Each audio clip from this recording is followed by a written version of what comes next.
Madam గారికి, degree కళాశాల principal Jayashree Prasad గారికి, నాతోటి అధ్యాపకులకు, విద్యార్థులకు, ప్రత్యేకించి ఈనాటి కార్యక్రమానికి విచ్చేసిన మా పిల్లల తల్లిదండ్రులకు నా మనస్సు మందులు తెలియజేస్తున్నా. ప్రభుత్వం వారు ఎంతో ప్రతిష్టాత్మకంగా చేపట్టిన ఈ కార్యక్రమం అద్భుతంగా జరుగుతూ ఉంది. రాష్ట్రం అంతా కూడా కొన్ని కోట్ల మంది పేరెంట్స్, విద్యార్థులు, టీచర్స్ కలిసి ఎన్ని రోజుల తర్వాత వాళ్ళ ప్లాన్ చేశాక ఈరోజు కలిసి మాట్లాడుకుంటూ ఉన్నారు. అంటే మీ పాయింట్లు మాకు చెప్పడం, మేము మీకు చెప్పడం, మీ మనసులో ఏముందో మాకు తెలియచేయడం, మేమేం చూస్తున్నామో మీ పిల్లల విషయంలో మీకు తెలియచేయడం, లేదా ఆ వాతావరణాన్ని సరిదిద్దే క్రమంలో మనమందరం ఈరోజు ఆంధ్రప్రదేశ్ రాష్ట్ర ప్రభుత్వం వారి యొక్క సూచనల మేరకు ఈరోజే కొన్ని కోట్ల మంది స్కూల్ నుంచి ఇంటర్మీడియట్ కళాశాల స్థాయి వరకు ఈ సమావేశాలు జరుగుతున్నాయి. ఈ కార్యక్రమానికి విచ్చేసిన ప్రత్యేకంగా ధన్యవాదాలు తెలియజేస్తున్నా. పేరెంట్స్ అందరికీ కూడా మీకు ధన్యవాదాలు తెలియజేస్తున్నా. ముఖ్యంగా మనం ఆలోచించాల్సింది ఏంటంటే, మన పిల్లలు చిన్నప్పుడు ఎన్నో కోరికలతో, ఎన్నో ఆశలతో, ఎన్నో గురులతో, ఎన్నో లక్ష్యాలతో బయలుదేరుతారు. మీరు కూడా చూస్తుంటారు, చిన్నప్పుడు మీ పిల్లలు చాలా చక్కగా మాట్లాడుతూ ఉంటారు, మిమ్మల్ని చక్కగా గౌరవిస్తూ ఉంటారు. అడిగితే ఏమవుతావురా అంటే డాక్టర్ అవుతానో, ఇంజనీర్ అవుతానో చెప్తూ ఉంటారు. అది మీరు విని మురిసిపోతూ ఉంటారు. చూడు మా బాబు, లేదా నా మనవడు, లేదా నా అల్లుడు, లేదా మా అన్న కొడుకు అని చాలా సంతోషపడిపోతుంటాం. అయితే అది పెద్ద అయ్యేపాటికి ఏమైపోతుంది అనేది మనం ప్రశ్నించుకోవాలి. ఒకటి, వాళ్ళు మనల్ని మాట్లాడటం ఆపేస్తారు, మనతో తక్కువ మాట్లాడుతూ ఉంటారు, చెప్పరు, చెప్పినా రెండు అబద్ధాలే చెప్తుంటారు. ఈ పరిస్థితులన్నీ కూడా ఎందుకు వస్తాయి అని అంటే, పేరెంట్స్ పిల్లల మధ్య ఆ గ్యాప్ ఎక్కువ పెరగాలని వస్తుంది. అయితే వాళ్ళు వ్యక్తిత్వ వికాసం పరిపూర్ణం కావాలి అని అంటే ఖచ్చితంగా తల్లిదండ్రులు ఏ పరిస్థితుల్లోనైనా సరే వారిని మాట్లాడుతూనే ఉండాలి, కలవి చేసుకుంటూనే ఉండాలి, ప్రేమగా మాట్లాడాలి. బాగా గుర్తుపెట్టుకోండి, కొడితే బుద్ధి మారదు, తిడితే అసలే మారదు. రెండవది, వాళ్ళ మనసు తెలుసుకొని వారితో చనువుగా ఉంటూ మాట్లాడుతూ మన పరిస్థితులు వారికి తెలియచేయాలి. అన్నిటికంటే ముఖ్యంగా ఎవరైనా సరే సమాజంలో మంచి వాళ్ళు ఉంటే వాళ్ళ దగ్గరికి తీసుకెళ్ళి పరిచయం చేయాలి. ఒక ఐఏఎస్ అయి ఉంటారు, ఐపీఎస్ అయి ఉంటారు, అట్లీస్ట్ డిఎస్పీలు అయి ఉంటారు, ఎస్ఐలు అయి ఉంటారు, టీచర్లు అయి ఉంటారు, మున్సిపల్ కమిషనర్లు అయి ఉంటారు. ఇలా మన బంధువుల్లోనో, మన ఊర్లోనో, పక్క ఊర్లోనో, మనకు తెలిసిన వాళ్ళలోనో ఇలాంటి వాళ్ళు మహానుభావులు ఉంటారు. మన పిల్లల్ని వాళ్ళ దగ్గరికి తీసుకెళ్ళడం అనేది ఖర్చుతో కూడుకున్నా సరే తీసుకెళ్ళి ఏదో ఒక కారణం చేత వారిని కలపాలి. ఒరే ఈయన మీ బాబాయ్రా, ఒరే ఈయన మనకు దూరం చుట్టం అవుతాడరా, మనకాటికి కష్టంలో పెరిగినాడురా, ఒక పూట తిని ఒక పూట ఉపవాసం ఉండేవాళ్ళురా, మన కష్టాలన్నీ మనకు తెలుసు. మనమేమి అమెరికాలో పుట్టలేదు, దుబాయ్ లేదు కాదు. మనమంతా మధ్య తరగతి వాళ్ళము, లేదా పేద తరగతి వాళ్ళము. చాలా వరకు మేము చదువున్న రోజుల్లో అయితే చదవడం అనేది చాలా కష్టమైన పని, అదొక యాగమైన పని. అయితే మీరు తల్లిదండ్రులుగా ఇప్పుడు ఎంత కష్టపడుతున్నారంటే, పిల్లల కోసం మీ రక్త మాంసాల అమ్మైనా వాళ్ళని చదివిస్తున్నారు. మొన్న ఒక తల్లి, ఆమె కాలు మొక్కినా కూడా మనమేం తక్కువే.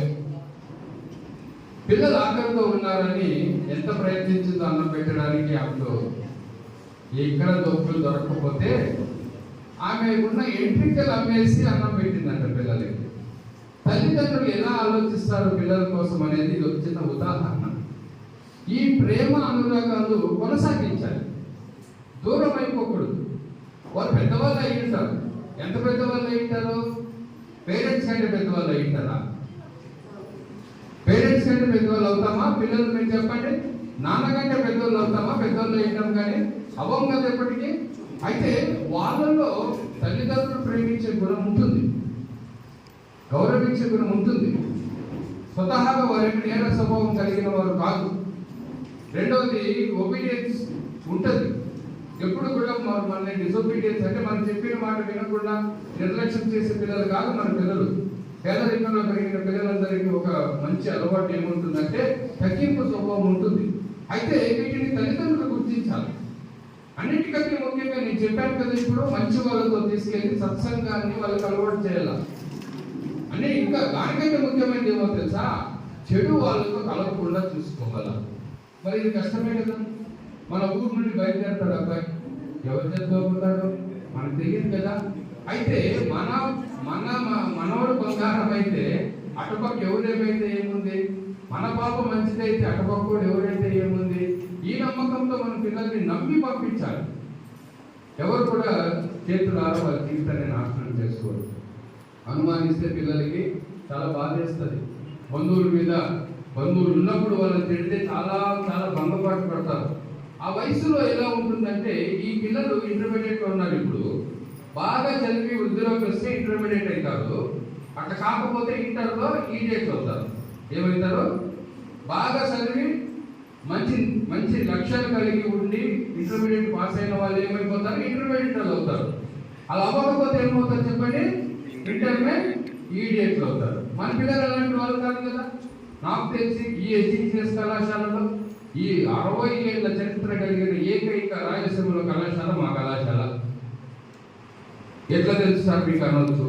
నేను చదివింది ఇక్కడే 1988 నుంచి 1993 వరకు ఇదే కళాశాలలో ఇంటర్మీడియట్ పిల్లోడిగా నేను ఇక్కడ చేరాను.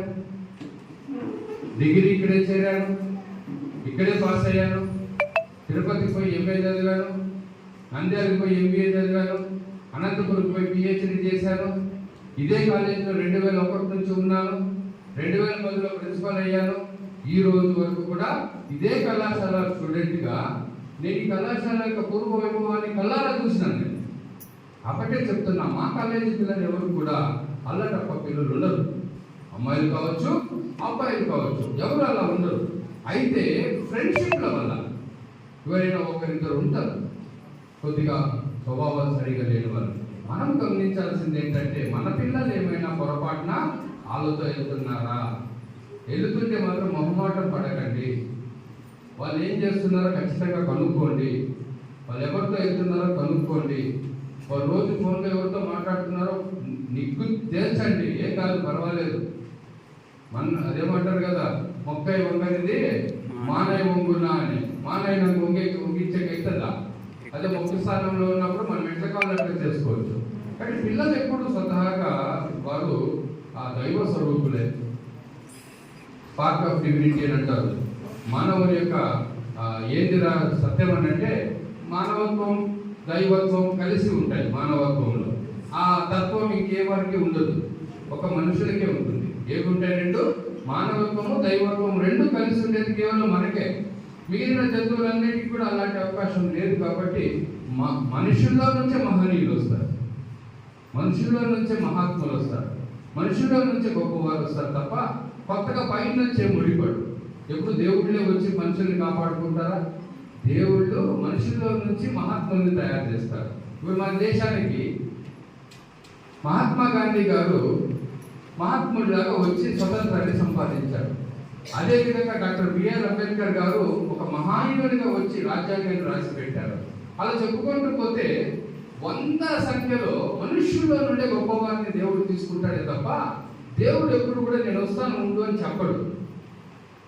మనకు మంచి మాటలు చెప్తాడు, మంచి విలువలు నేర్పిస్తాడు. ఇక మిగిలిందంతా మనం చేసుకోవాలి. ఈ కాలంలో ఏమైపోయిందంటే, ఈ ఇంటర్మీడియట్ వయసు ఉన్న పిల్లల భవిష్యత్తు గురించి చెప్తున్నా. వీరిలో కోపతాపాలు ఎక్కువైపోయినాయి. కోపం ఎక్కువ.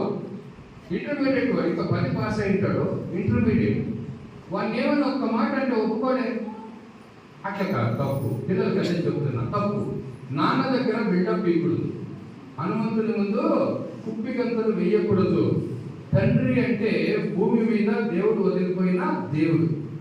మన కోసం ఒక దేవుడు పెడతాడు ఇక్కడ. అది తల్లిదండ్రులు. తల్లి మాట కానీ తండ్రి మాట కానీ ఎప్పటికీ కూడా మనం ఎంతోమంది గొప్ప వాళ్ళని తీసుకుంటాం కదా. వాళ్ళ తల్లిదండ్రుల మాట జవదాటారు ఎప్పటికీ. కాబట్టి పిల్లలైనా మనం కూడా ఏం చేయాలంటే, తల్లిదండ్రులు ఏదైనా మన మంచిగా చెప్తారు. ఒరే సెల్ ఎక్కువసేపు చూడొద్దురా అని అంటారు. అది మన పెద్ద విషయమా? అది పెద్ద విషయమా? సెల్ ఎక్కువ చూడొద్దురా అని అంటే మన ఈస్ట్ గోదావరి జిల్లాలో ఒక స్టూడెంట్ ఏం చేశాడంటే వాళ్ళ అమ్మని వాళ్ళ నాయన్ని కొట్టి చంపేశాడు. అవసరమా మనకి ఎలాంటి బుద్ధులు? అరే ఈ ఇంత బిడ్డ పుట్టినప్పుడు వాడు ఎంతుంటాడు తెలుసా? ఎలక మాదిరి ఉంటాడు. నువ్వమ్మా లేదా నేనైనా సరే అమ్మ నాన్నల దగ్గర మనం ఎలకెళ్తుంటాం. బీదలు అయితే పోతాం, వాంతులు అయితే పోతాం, జ్వరం వస్తే పోతాం. కానీ పోలీసులు అమ్మ నాన్నలు వాళ్ళ ప్రాణమైనా ఇచ్చి ఎక్కడికైనా తీసుకెళ్ళి ఉన్నవన్నీ అమ్మైనా సరే బిడ్డల్ని బతికించుకుంటారు. అలాగే మనమంతా బతుకున్నాం. ఈ బతికినాన్ని మర్చిపోయి అమ్మ నాన్న ఏదో మంచి మాటలు చెప్పినారని చెప్పేసి వాళ్ళ మీద దాడి చేస్తే తప్పు కదా. ఇప్పుడు సమాజంలో ఇది ఒక ఏమంటాము, ఒక ఆచారం అయిపోయింది, దురాచారము ప్రారంభమైంది. ఏమైందంటే తల్లిదండ్రులు కొట్టేయడం. మొన్నటికి మొన్న 10వ క్లాస్ పాస్ అయిందో ఫెయిల్ అయిందో తెలియదు, బాయ్ ఫ్రెండ్తో మాట్లాడొద్దానంటే పొలం చంపేసింది.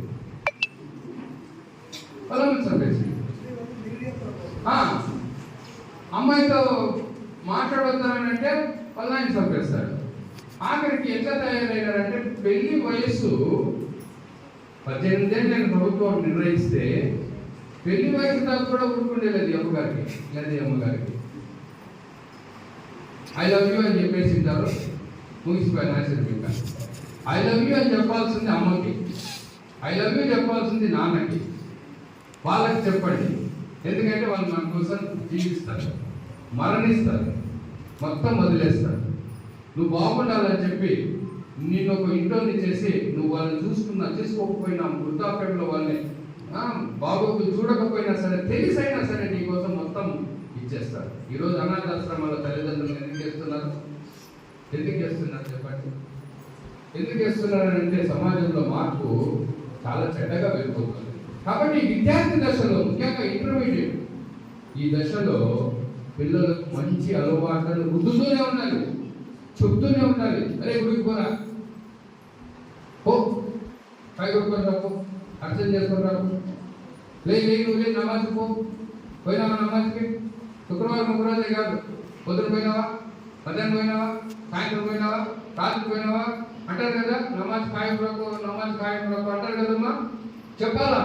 చర్చికి పోరా, ప్రార్థన చేసుకోరా, బైబిల్ చదువురా. ఇవి కాక ఇంకేం చెప్పాలండి? ఈ సెల్ ఎత్తుకుంటే గంటలు చేసే మనకు ఒక అర్ధగంట దేవుని దగ్గర అలా మనల్ని మనం తగ్గించుకొని కళ్ళు మూసుకొని నా బతికేంది దేవుడా, మా అమ్మ ఏంది దేవుడా, మా నాన్న ఏంది దేవుడా, నా పరిస్థితి ఏంది దేవుడా అని అంటే బాగు చేస్తాడు కదా. అనుకుందాం రేపు పొద్దునే నువ్వు CEO అవుతావు కంపెనీకి, ఎవరు సంతోషపడతారు? మేమేనే కదా, నువ్వు బాగుంటావు కదా. లేదు నువ్వు ఒక పిక్ ప్యాకెటర్ అయినావు అనుకో, రైల్వే స్టేషన్లో ట్రైన్ ఎక్కేటప్పుడు వీళ్ళు ఎక్కుతారు వాళ్ళతో పాటు, ఎక్కినట్టు వాళ్ళ పాకెట్ కొట్టేసి దిగేస్తారు. మనోడు ఒకటి అట్లయినా అనుకోండి, మనకేమన్నా బాగుంటుందా? చైన్లు పీకే వాళ్ళు ఎక్కువ మంది ఇప్పుడు బైకుల్లో వస్తారు, లేడీస్ వస్తూ ఉంటే చైన్లు పీక్కొని బైకుల్లో వెళ్ళిపోతుంటారు. వాడు మనోడు ఉంటే మనకేమన్నా చూసే బాగుంటుందా? అంతెందుకండి, సైబర్ నేరగాళ్ళు ఫోన్లు చేస్తుంటారు, మీకు 10,000 లోన్ కావాలా, మీకు 2 లక్షలు లోన్ శాంక్షన్ అయింది, మీకు ఉద్యోగం వస్తుంది, మీరు 10,000 వేయండి, దానికి మళ్ళీ 20,000 వేయండి, మీకు ఫారెన్ నుంచి ₹1,00,000 వచ్చింది, 1,000 రూపాయలు కలిస్తే చాలండి అని మోసాలు చేస్తున్న వాళ్ళు ఏమన్నా వేరే సువర్ణపురం దొంగలతో చిందుకూరులో ఉంటారు, అంతా మన వాళ్ళే. కాబట్టి పిల్లల్ని బాగా గమనించాలి. భవిష్యత్ అనేది నాకో, నా కుటుంబానికో, నా ఊరికో, నా రాష్ట్రానికో, నా దేశానికో సంబంధించింది. ఇది వసుదైక కుటుంబకానికి సంబంధించింది. ఈ ప్రపంచం అంతా కూడా సంతోషంగా అభివృద్ధిలో అన్ని మంచి పనులే చూస్తూ పోవాలి అంటే ఈరోజు మనం నడుము కట్టకపోతే, ఈ పిల్లల్ని మంచిగా నడిపించకపోతే రాబోయే రోజుల్లో ఎలా ఉంటాయంటే బతకడమే కష్టంగా ఉంటుంది. మనం బతకడమే కష్టంగా ఉంటుంది. 5వ క్లాస్ పిల్లలు, 6వ క్లాస్ పిల్లలు ఏం చెప్పినా మాట వింటాడు. ఈరోజు ఇంటర్మీడియట్ పిల్లలు, డిగ్రీ కాలేజ్ పిల్లలు, పీజీ కాలేజ్ పిల్లలు మాట వినట్లేదు. వచ్చేదేమో హిందూపురంకి కాలేజీ అని చెప్పి వస్తారు, కాలేజీకి రారు కొంతమంది. మా పిల్లలు వస్తారు, మా కాలేజీ పిల్లలు ఎవరు అట్లా లేరు, వస్తారు. కానీ చాలా మంది పిల్లలు ఎక్కడికి పోతారు తెలుసా? ఆ గురునాథ్ ఆర్టీసీ దగ్గర పోతారు. ఇంకొంతమంది పిల్లలు ఆర్టీసీ బస్ స్టాండ్లో కూర్చుంటారు. ఇంకొంతమంది పిల్లలు ఏ ఊరికి తిప్పల మంది తిరుగుతూ ఉంటారు. పనికి బస్ స్టాండ్లో తిరిగేది, కొన్ని ఊరికి తిరుగుతారంటే ఈ అమ్మాయి అయితే అబ్బాయి చేసుకొని తిరుగుతారు, అబ్బాయి అయితే అమ్మాయి చేసుకొని తిరుగుతారు. ఊరికే ఉంటుందా? అమ్మాయి అబ్బాయి తిరగడం అనేది అది కుచ్చు కుచ్చు होता है, ఆఖరికి అది కుచ్చు కుచ్చు చేస్తా है, కుచ్చు కుచ్చు होता है, ఫైనల్ గా కుచ్చు కుచ్చు చేస్తా है. బతుకు నాశనం అయిపోతుంది. పెళ్లిళ్ళు జరగాలంటే కష్టమైపోతుంది. ఆఖరికి సంబంధాలు చూసినప్పుడు కూడా నీ కథంతా వాళ్ళు కనుక్కుంటారు. ఏమబ్బాయి నీ స్టోరీ మొత్తం కనుక్కుంటారు. ఎందుకు కనుక్కోరు? నాకు పెళ్ళి అయినప్పుడు నన్నేం కనుక్కుంటారు లేడు అనుకుంటే మా మామ మొత్తం అంతా పోయి వచ్చినాడట. నేను ఎక్కడెక్కడ చదివినానో అక్కడంతా పోయి వీడు ఎట్లాంటోడు, ఈ నాగేంద్ర గారు మంచోడైనా తమాషా కాదు. అంతెందుకు మీ ఉద్యోగము మీ పెళ్లిళ్ళు అయినప్పుడు మా దగ్గరకు వస్తారు వాళ్ళు, వీడు ఎట్లాంటోడు అని. మేము చెప్పినాం అనుకో చిన్నగా, అయ్యో వీడు చాలా తీసుకోడని, నేను నీకు పెళ్ళే కదా తీస్తుంది. పెళ్లి కానీ ప్రసాద్ ఎక్కువ అయిపోయినారండి. మన జ్యోతి పేపర్లో వేసినాం, పెళ్లి కానీ ప్రసాద్లు ఎక్కువ అయిపోయినారంట. ఏది మ్యాట్రిమోనీలో ఫోటోలు పెట్టి వధువు కావాలని పెడతారమ్మా. ఏదో నాలాగా ఎంగుండేవాడు పెడితే అర్థం ఉంటుంది. 47 రోజులు పెడితే ఇట్లా 45 దాకా ఏం చేస్తున్నాడు పెళ్లి కాక అంటే సాఫ్ట్వేర్ ఇంజనీర్ అంట, 2 లక్షల జీతమంట. ఆడపిల్లలు దొరుకురు ఎదురుగట్ట నుంచి చేసుకుంటామంటున్నారు. హౌస్ వైఫ్ అయితే చాలు అంటున్నారు, హోదా క్లాస్ చదివితే చాలు అంటున్నారు. 2 లక్షల జీతం చూస్తే మాత్రం ఒకటి ఉంటాడు వదిలిపోయింటాడు. ఎవరు చేసుకుంటారా అని. ఈ ఆడపిల్లలు కూడా అంతే, పెళ్ళొద్దు అని ఉంటారు. 20 ఏళ్ళు దాటిందంటే తెలుస్తుంది కదా ముఖం అప్పుడే. ఇంకా 5 వారికి ఏంటంటే ఇంకా ఎందుకు కానీ ముడిపోయింది 28 దాయా 29 దాయా 30 ఆయా ఇంకా అయ్యేదా? ఇంకేంటవుతుంది? పెళ్లి కానీ ప్రశాంతం అయిపోతుంది. సమాజంలో మంచి వయసు చదవాలి, మంచి వయసులో పెళ్లి కావాలి, మంచి వయసులో పిల్లలు కావాలి, మంచి వయసులో వాళ్ళ పెళ్లిళ్ళు చేయాలి. గుర్తుపెట్టుకోండి. ముందు కాలంలో పిల్లల పెళ్లిళ్ళన్నీ కూడా తండ్రి వయసు 50 అయ్యే లోపు చేసేవాళ్ళు, 50 వయసు లోపు చేసేసేవాళ్ళు. ఈరోజు 60-70 ఏళ్ళు అయిన పిల్లల పెళ్లిళ్ళు కాక తల్లిదండ్రులు మొదలు పడుతున్నారు. వీళ్ళు ఇంట్లో చేద్దామనంటే ఎవరు చూడరు, ఎవరు రారు. వచ్చిన వాళ్ళంతా ఆ మైసూర్ పాకులు, ఆ మిక్చర్లు, అడ్డీలు తాగేసి మళ్ళా వస్తామని చేసి వెళ్ళిపోతారు. ఫోన్ చేస్తే ఫోన్ ఎత్తారు. ఎందుకు తెలుసా? ఇవన్నీ కూడా మన జీవన విధానంలో మార్పు ఎటో వెళ్ళిపోతుంది, చక్కగా వెళ్ళిపోతుంది. సమాజాన్ని కాపాడుకోవాలంటే తల్లిదండ్రులు, టీచర్లు కలవాలి. మేమేం చేస్తున్నామో మీరు కనుక్కోవాలి, మీది కానీ ఎవరేం చేస్తున్నా మేము కనుక్కోవాలి. ఆడు రేపు పొద్దునే మన దేశానికి ఒక భారత పౌరుడు అయినట్టు చూడాలి. మన పిల్లోడు ఐఏఎస్ తక్కువ కాకూడదు, ఒక అధికారికి తక్కువ కాకూడదు. పిచ్చిగాడు కావాలన్నా, మోసగాడు కావాలన్నా ఎవరు ఇష్టపడతారా?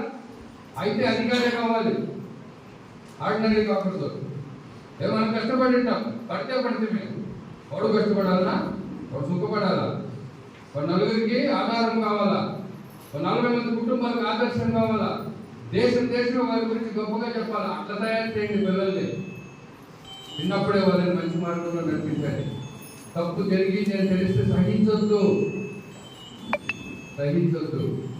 ముందు కాలంలో చదవడానికి వసతులే లేవు, ఇప్పుడు కావలసిన వసతులు ఉన్నాయి. ప్రభుత్వం వారు కూడా సహకారం చేస్తున్నారు. తల్లిదండ్రులు అయితే వారు సంపాదించిన ప్రతి రూపాయి కూడా పిల్లలకే పెట్టేస్తున్నారు. కొంతమంది ఉండొచ్చు బానిసలైన వారు మత్తు పదార్థాలకి, కానీ అందరు తల్లిదండ్రులు అలా లేరు. 10 రూపాయలు సంపాదిస్తే 10 రూపాయలు పిల్లలకి పెడుతున్నారు. ఆ ఇంట్లో ఉండే ముద్ద కొంచెం ఏదో చట్నీలో తినుకొని బతికేస్తున్నారు. ఇవేవి ఈ పిల్లలకు కనపడవు. నాకు సెల్లు కొని, నాకు బైక్ కొని అడుగొద్దు. బైక్ వద్దు. ఎందుకు అడుగుతావు? మీ డాడీకి నిజంగానే స్తోమత ఉంటే నీకు బైక్ చేసి గిఫ్ట్గా ఇస్తాడు.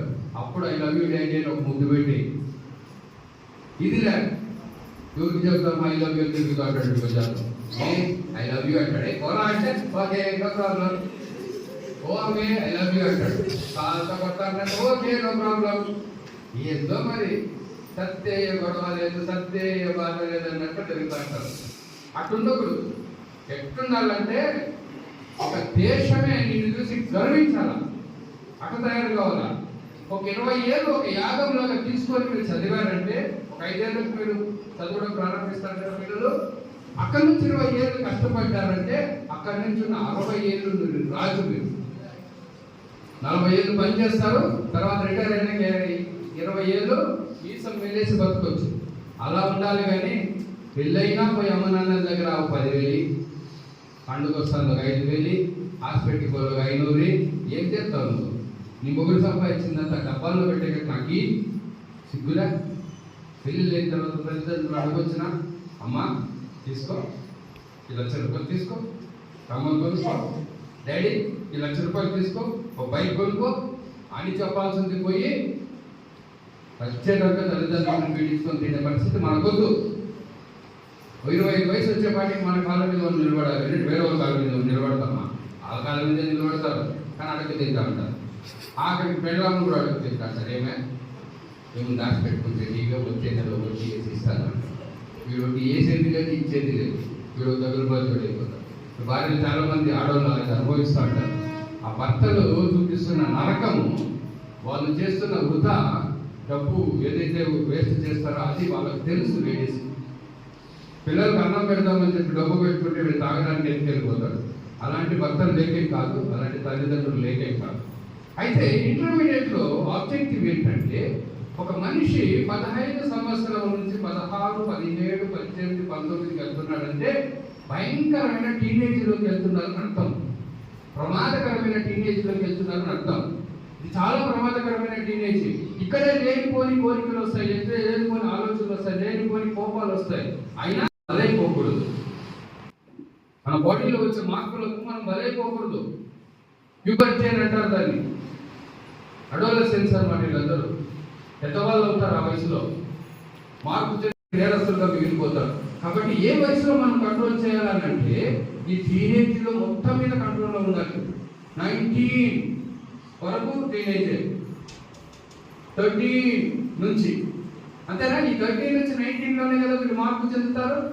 వీళ్ళ శరీర మార్పులు వస్తాయి, వీడికి మీసాలు వస్తాయి, వీడు మొగోడైపోతాడు. వాడు మొగోడైపోతాడు, ఇటు చూస్తాడు పట్టి పాపని. ఆ బాబు నుంచే చూస్తాడు, ఎందుకో అర్థమే కానీ. ఇదంతా సృష్టి రహస్యం. కానీ దానికి బలవ్వకూడదు. పెళ్ళిళ్ళకి పోతే చూస్తాం కదా, మామగారు బావగారు వరుసైన వాళ్ళంతా కుషాలు ఆడుతూ ఉంటారు. ఎప్పుడు నేను పెళ్లి చేసుకోలేదని చేసుకోవాలనుకున్నానే అక్కడ అని కామెడీలు మాట్లాడుతుంటారు వరుసైన వాళ్ళంతా. నేను నిన్ను చేసుకొని పోతే, నిన్ను చేసుకుంటే ఎట్లా దయాలే. ఇంత పవిత్రంగా ఉండాలి ఆ మార్పులు, అంతే పవిత్రంగా ఉండాలి. అంతే కదా, కుషాలు ఆడతారంటారు కదా. పెళ్లిళ్ళు పసుపులు పూసే చోట, ఉగాదిలో గ్రంథం పూసుకునే చోట ఉంటాయా మంది లేదా? వరుసైన వాళ్ళందరూ మాట్లాడుతుంటారు లేదా? అంతవరకే భగవంతుడు వీటిని అలౌ చేశాడు తప్ప దాని మీద పోయేసి 20కే ఇద్దరిని ప్రేమించి ముగ్గురు బ్రేకప్ పడ్డ. బెంగళూరులో యాడ్ నిలబడి మాట్లాడినా ఆడపిల్లలు మాట్లాడితే ఏమంటే బ్రేకప్, బక్రాగాడు వర్తించే. అలాంటివి కాదు. భూమి మీద మనం పుట్టామంటే దేవుడు ఇచ్చిన అవకాశం. తల్లిదండ్రులు మనం పిల్లలుగా పుట్టామంటే భగవంతుడు ఇచ్చిన ఒక అనుగ్రహం. అది ఈ కాలేజీలో చదవడానికి, చదువుకోవడానికి చిన్నప్పటి నుంచి అవకాశం ఇచ్చాడంటే అది గొప్ప అవకాశం. దాన్ని వినియోగించుకొని ఒక గొప్ప వ్యక్తిగా తయారవ్వాలి. కానీ తల్లిదండ్రులు కంటి తడిపించే వాళ్ళగా మనం తయారవ్వాలి. పొద్దున్న అందరు కలిసి ఏడ్చాల్సి వస్తుంది. అందరు కలిసి రూముల్లో తలుపులు వేసుకొని బాధపడాల్సి వస్తుంది. కుటుంబాల మీద సరిగా లేకపోతే కుటుంబ వ్యవస్థను సరిచేయండి. పిల్లలతో ప్రేమగా ఉండండి, తల్లిదండ్రులతో ఆప్యాయతగా ఉండండి. వాళ్ళు చెప్పే మాట ఖచ్చితంగా వినండి. వాళ్ళు ఎవరు మిమ్మల్ని ఎప్పుడు కూడా నాశనం చేయడానికి చెప్పరు. ఏ తల్లిదండ్రులు చెప్తారండి నాశనం అవ్వడానికి పిల్లలకి? ఏ తల్లిదండ్రులు చెప్పరు. తల్లిదండ్రులు నొత్తి నోరు కొట్టుకునేదంతా నువ్వు బాగుపడాలని, నువ్వు నాశనం కాకూడదని, వాడు నేను మోసం చేయకూడదని మీ అమ్మ నేను అంతగా బాధ పెడుతూ ఉంటుంది తప్ప నువ్వు నాశనం కాకూడదు అపవిత్రంగా అని చెప్పి మీ నాన్న నేను కంట్రోల్ చేస్తాడు తప్ప ఏ రోజు నీ కోరికలకు, నీ ఆశలకు వారు అడ్డు కాదు. నువ్వు ప్రయోజకుడు అయినావంటే మంచి సంబంధం చూసి నిన్ను తీసుకెళ్ళి రూమ్లో వదిలి పెడతారు. ఆయన ఇక జీవితాంతం నువ్వు ఎంజాయ్ చేసుకోవాలి. అది తల్లిదండ్రుల పాత్ర. ఆ తండ్రి మంచి కోడలు రావాలని, నా కొడుకు మంచి భార్య రావాలని ఊరు తిరుగుతాడు. మంచి అల్లుడు రావాలని ఊరు తిరుగుతాడు. వెయిట్ చేయలేము. మనమే తిరిగేసి మనమే ఎత్తుకొని మమ్మీ మీ అల్లుడు, డాడీ నీ కోడలు. బాగా ఆలోచించాడు. సమాజం మన చేతుల్లో ఉంది.